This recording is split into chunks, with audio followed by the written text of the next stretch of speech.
I always try to be very positive and things, but you also want to be realistic. Like, okay, if this doesn't work out, what is that going to look like?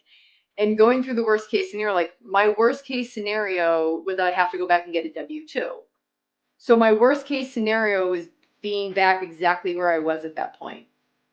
So to me, it was like, okay, this is all upside. Yes, you could end up having debt and things like that, like something catastrophic. But if it didn't work out, I'd have to go back and get a W-2. So I'm like, okay, so if I do nothing, I'll be here. And if I fail, I'll be back here. But like, so failing puts me back in the same spot that I am now.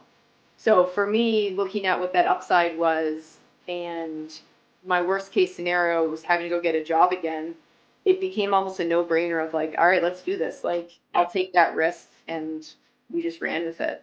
Yeah, and no risk, no reward. I mean, you've got to take chances and bet on yourself, get educated, get your head right. If it's my guiding light is if it's bigger than my head, meaning if I don't know the next five moves, then I get around people who do know the next five moves, and Yep. essentially they'll lift you up just by being in the same room and just listen to how they handle the next five moves.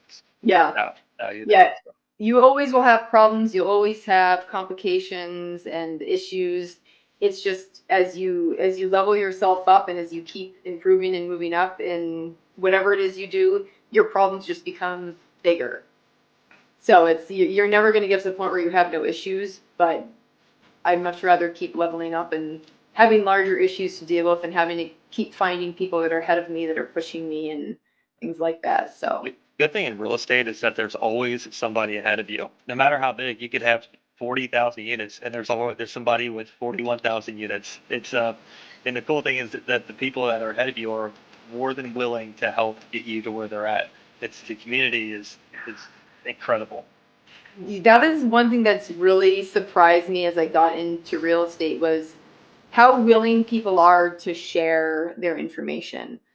It's there's so many industries and things like that where it's like, well, I don't want to tell anyone, like, this is my information, I don't want to share it. And you get into the real estate world and people are like, this is how I was successful, this is what I did to get to where I am, and they're just so willing to share their secrets and talk to you and talk about what they did.